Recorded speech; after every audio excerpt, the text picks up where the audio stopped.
I'm so pleased to be able to share with you a little bit about Swami Ramalingam's life and how profound it was, and what a powerful life of service that he led, and that now he also carries with him as Dr. Pillai in his birth. So I'll just move now into Swami Ramalingam's life. So he was born in the early 1800s, and he came in as a divine child. So when he was about 5 months old, his parents took him to the Chidambaram Nataraja Temple. I don't know if any of you have been there before. It is one of the most powerful, magical, really intense temple sites in southern India, in the town of Chidambaram.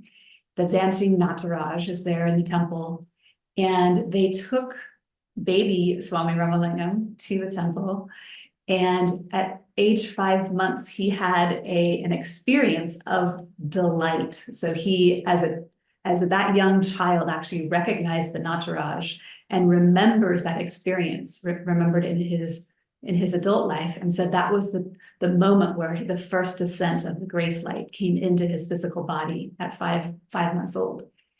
As he grew up, he was the youngest of 5 kids, and he didn't really care much for any kind of formal schooling.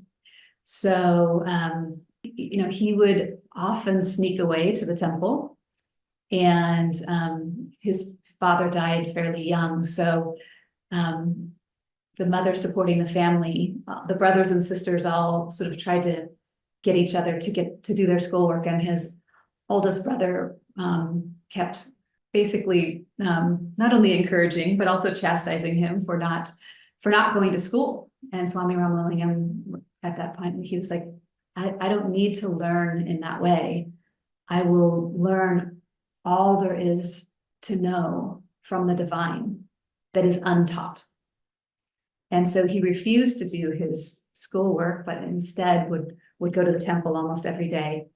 And so his brother decided that in order to discipline him and to get him to go to school, he ordered that young Ramalingam didn't get dinner, didn't actually get any food.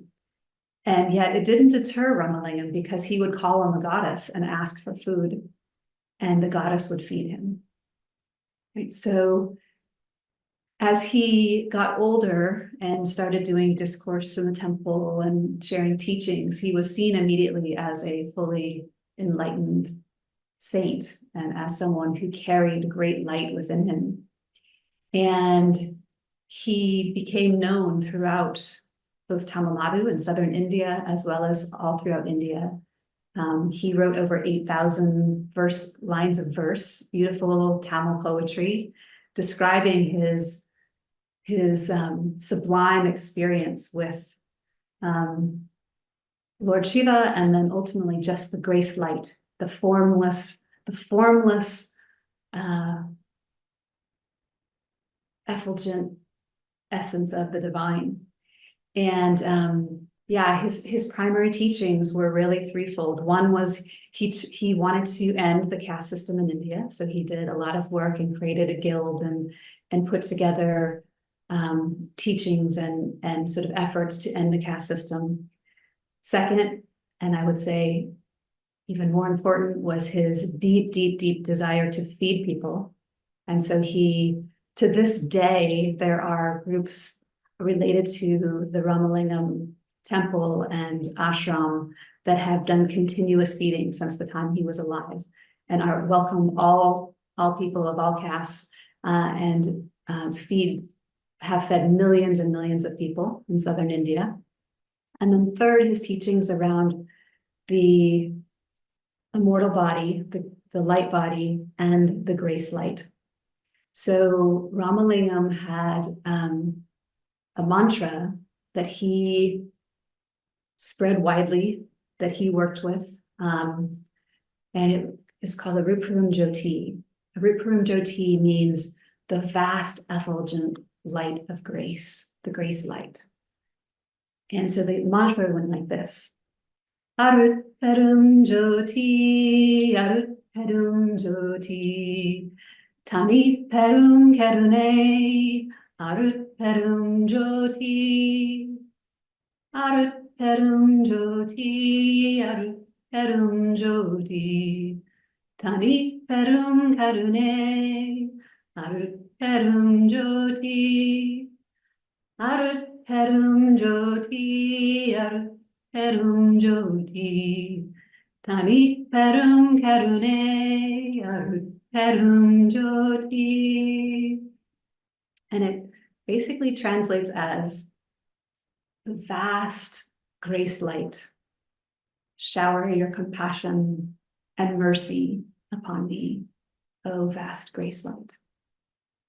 And the beautiful teachings were that we are all a vast grace light, and the grace of the divine, the mercy and compassion of the divine would descend into the body, mind, and soul, and activate fully this immortal body of light within us.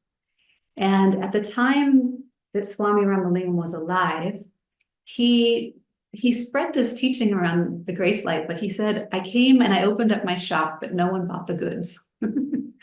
And so he decided that it wasn't yet exactly time on the earth for his students or a broader set of people to be ready to receive and embody the grace light, to become immortal bodies of light. And so he said, since I opened up shop and no one came to buy my wares, I'm going to close my shop and I'll come back at a future time when the earth is ready. And so he said, I'm going to be turning my body into light, but I will return.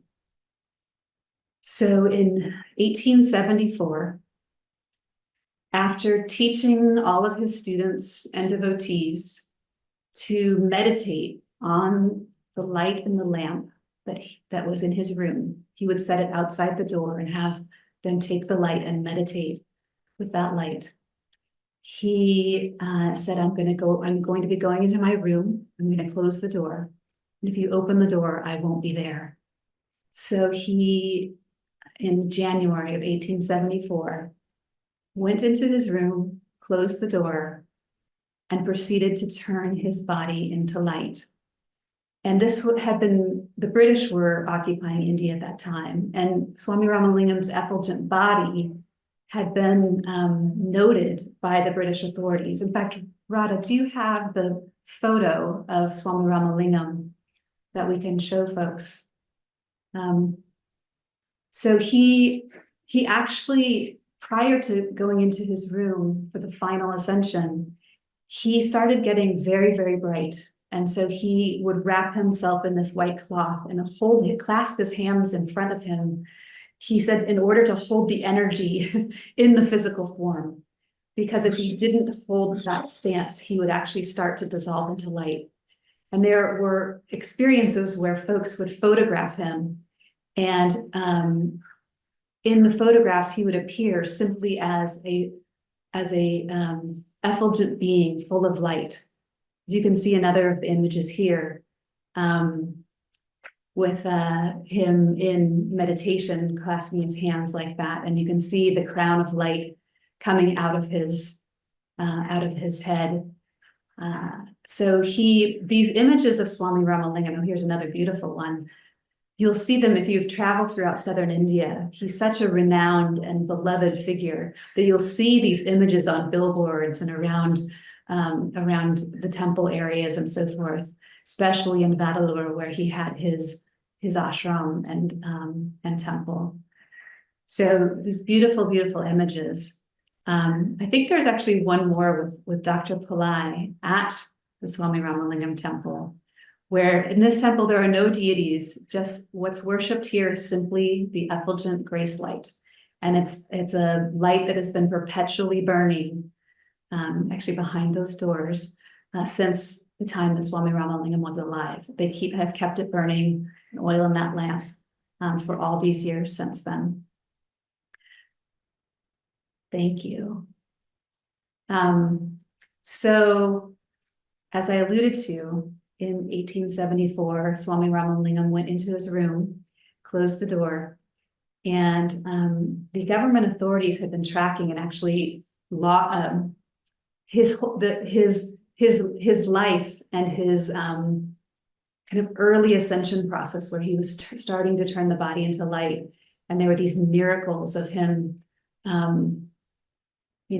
not showing up in the photographs, and appearing in multiple places at the same time, and feeding people in magical ways.